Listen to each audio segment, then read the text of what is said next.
Olá a todos, queridos irmãos, queridas irmãs, que a paz do Mestre Jesus esteja com todos. O tema escolhido para a reflexão doutrinária do dia de hoje foi Terra, um lugar de aflição. Mas será que a Terra é realmente um lugar de aflição?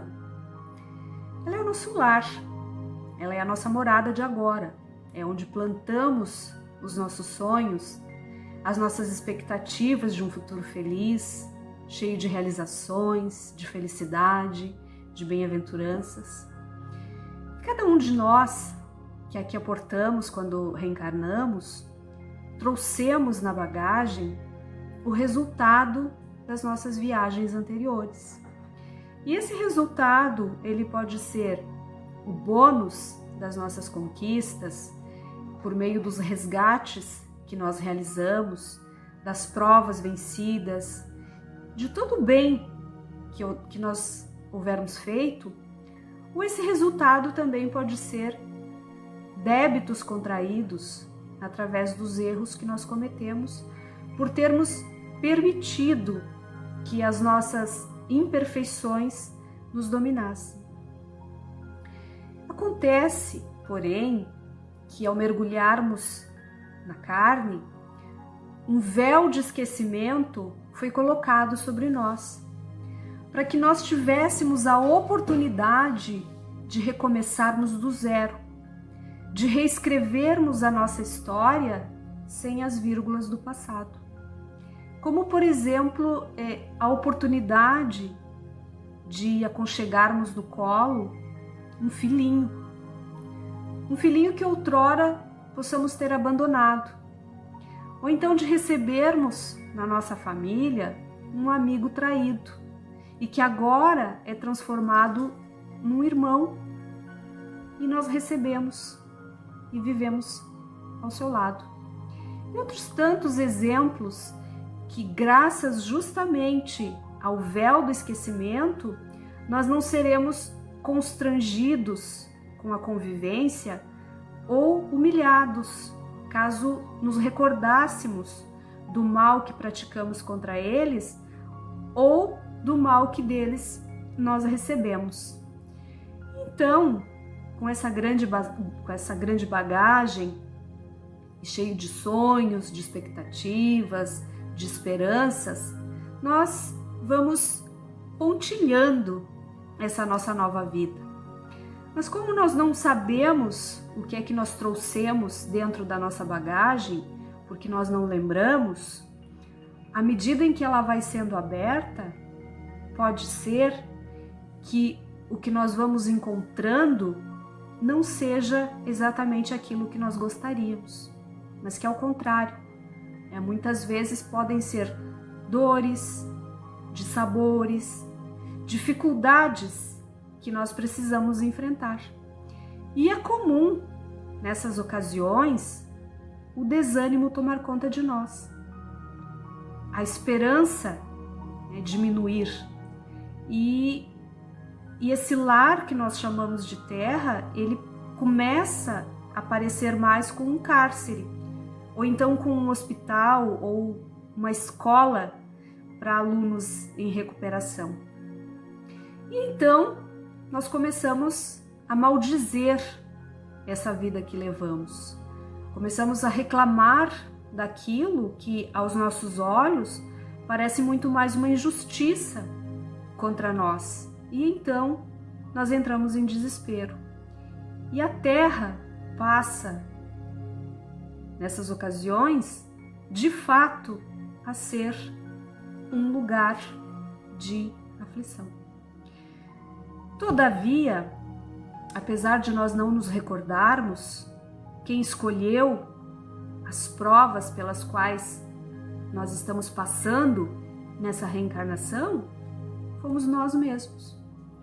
Porque naquele momento em que nos preparávamos para regressar a esse lugar que hoje é a nossa morada, nós nos acreditávamos preparados o bastante, nós nos acreditávamos fortes o suficiente para suportar e vencer as provas que nós escolhemos. Mas ao mergulharmos na carne, na vida corpórea e com o esquecimento daquilo que nós havíamos escolhido para vivenciar no âmbito dos resgates, das provações, muitos de nós fraquejamos. Fraquejamos e desistimos dos nossos propósitos e muitos de nós até mudamos de rota. Então, é preciso que nós tenhamos claro que a Terra, ela é um mundo expiatório, que nós estamos vivendo num mundo inferior.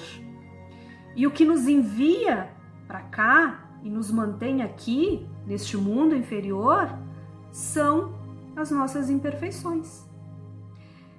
A obra Céu e o Inferno, de Allan Kardec, ela diz que a completa felicidade está diretamente ligada à perfeição, à purificação completa do nosso espírito. Então nós podemos concluir que a imperfeição é a causa do sofrimento e da privação da felicidade, da mesma forma que o contrário, que a perfeição conquistada é o sinônimo da felicidade e do fim do sofrimento.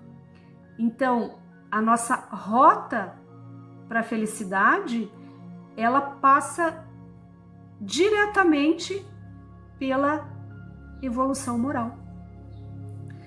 Quando nós vamos ao livro Eclesiastes, no Antigo Testamento, nós não encontramos aquela frase que diz que a felicidade não é deste mundo, escrita de forma direta.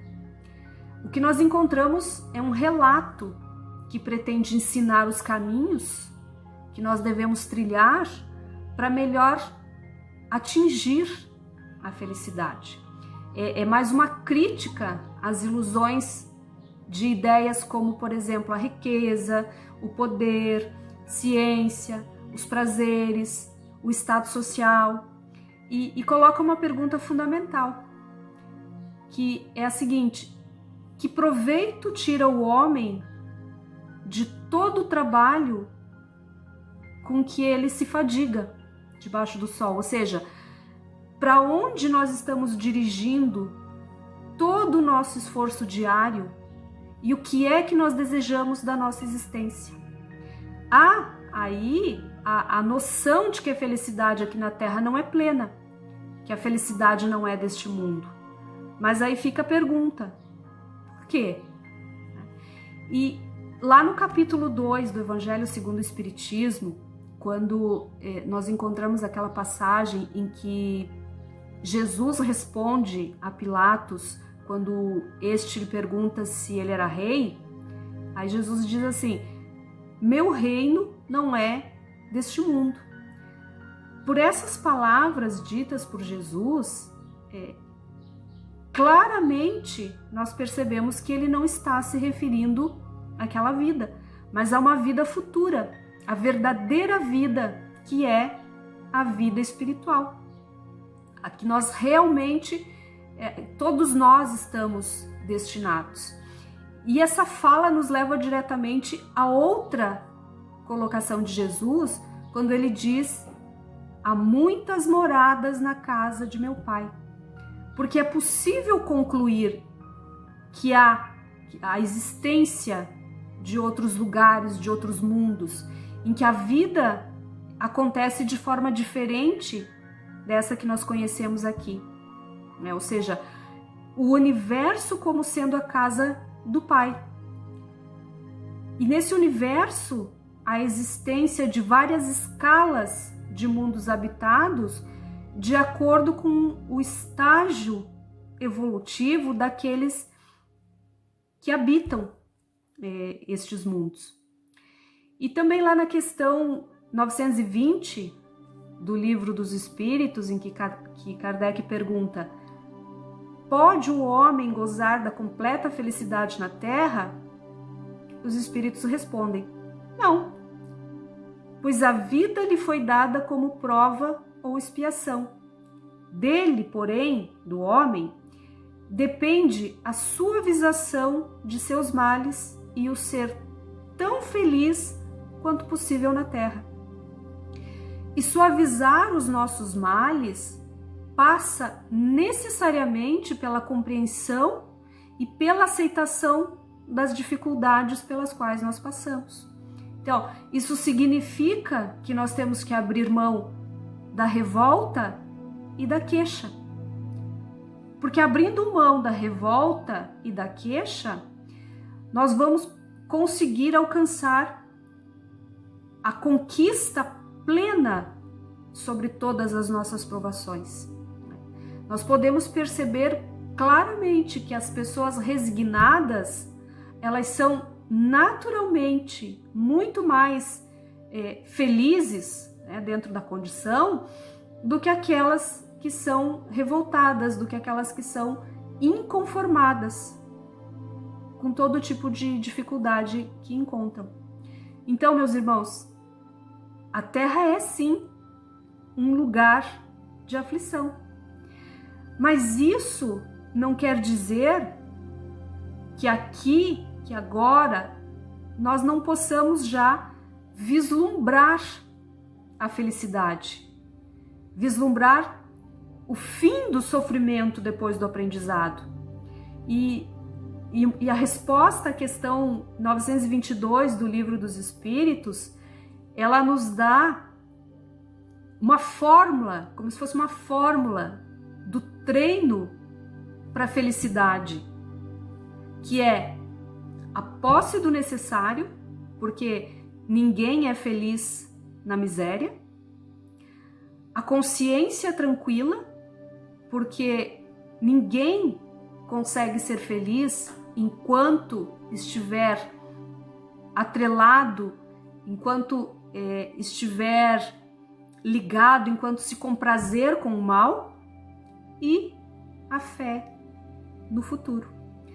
Se nós conseguirmos alcançar essas três conquistas, será possível ter um pequeno vislumbre daquilo que nos aguarda num futuro, quiçá não tão distante. Para finalizar, eu gostaria de agradecer a todos e desejo do fundo do coração que cada um consiga, que cada um aprenda a viver bem com aquilo que tem, a viver em harmonia, a viver com a consciência tranquila, a ter esperança, ter fé no futuro, a, como diz aquele ditado, fazer do limão uma limonada.